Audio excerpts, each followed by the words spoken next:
Welcome to Visual Studio Online Fundamentals. In this course, we're going to take you through a lot of the features of Visual Studio Online and show how you can get connected and start using those features right away. We'll also make sure that you get to see some of the flash and sexiness around those particular features as we go into them.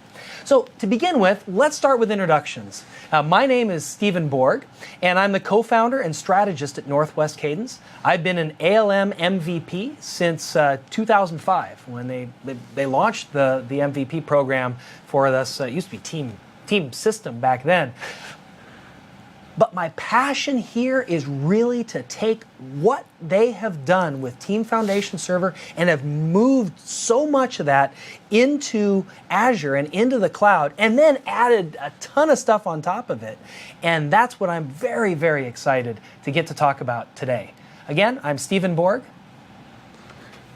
And I'm James Tupper. I'm an ALM consultant at Northwest Cadence, and I've been an ALM MVP just a little bit less longer than Steve has. I've been one since 2014, just a few months ago. And congratulations. Thank you. And I'm here because I just love all the things you can do with developing software and all the different things that can help you develop software, right? And I think Azure and Visual Studio Online has some great features that can help an individual, a team, an enterprise, anyone. Let's take a look at kind of what we're going to be talking about today. There's a lot of different topics, areas. Let's take a look at what some of those things are. So first of all, a lap around VSO. And this is a quick run through VSO. Now, we'll try to make it quick, but man, there's so much goodness there that I can't promise anything. It's hard to see everything. It's very hard. Top tips for account managers, I think, is one that you'll take the lead on, and that's got some... Yeah, it's got user management, how to administer the account, some things like that. There's not a whole lot, but there's a few things that you'll need to know when you first create your account. And although account management may not be sexy, it sure is important, and there are some cool features there. Absolutely.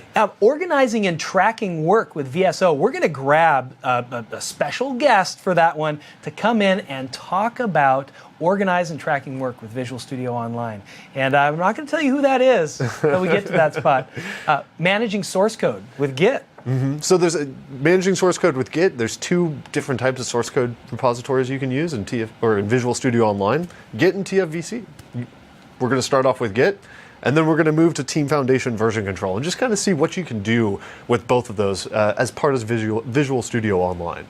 Yeah, I think that's really a powerful thing. A lot of misconceptions are out there that say, well, Visual Studio Online, that's just TFS, and it doesn't support some of the other things I want. And it supports both Git and Team Foundation version control. Yeah, true, as does Team Foundation Server does today. Yeah. But it's a really tough choice. You got to choose between those. It kind of depends on what you're used to and your development. We'll talk those pros and cons. I'm excited to talk about automating builds with Visual Studio Online. And in this section, we're going to walk through how to use the hosted build controller so you don't even have to configure or set up or install or maintain your own build service. You can just use Microsoft's hosted build service account. It's really nifty. Cloud load testing. I hear rumor that we're going to have another person come in, another special guest, to join us on cloud load testing with VSO. Once again, we're going to keep that private till we get there, but that's going to be an exciting demonstration. The next thing we're seeing is Application Insights 101. And this is a great feature as part of Visual Studio Online, and it's actually getting pulled into Azure itself. Lots of cool different things in there to give you a really good insight as to what your application is doing and what the servers are, the infrastructure that your applications are hosted on. What's kind of going on constantly. Live updates, all that sort of stuff. And the last thing we get to see is Visual Studio Online and Microsoft Azure.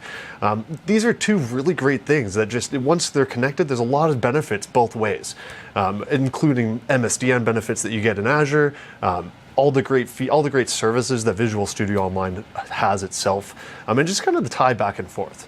It's a really great ecosystem, and really powerful if you use all the different features that they offer. Now, there's some prerequisites for this course. We got to be honest with you. There's some things you need to do. And if we look at those prerequisites, you're going to find you got to be new to Visual Studio Online. Yeah. This is for someone that's never seen it, never heard of it, never really touched it at all. Yeah. Now, if you have, there's stuff that you're going to get out of it, especially diving into App Insights or some of those other things. But you don't have to have any prerequisite knowledge about different products. You can start right from where you're at. If you have some development experience, that's definitely beneficial. We're going to show a little bit of code, not too much. If you've ever worked with work tracking or source code control, that'll probably help a little, but you don't need to have deep experience in all of those. What you do need to have are three things: a little bit of excitement, a little bit of energy, and also an internet connection. Now, since you're watching this, I'm guessing it's on the internet, and you already have that. Yep. All right.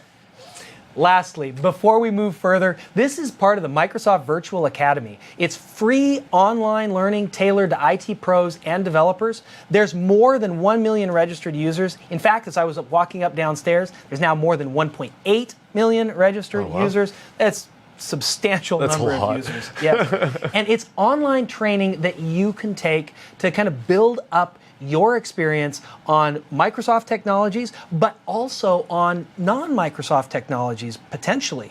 There's courses on things like Kanban and delivering with lean software development principles. There's things on Git. There's all sorts of different things that you can learn, especially lots of things on Microsoft Azure.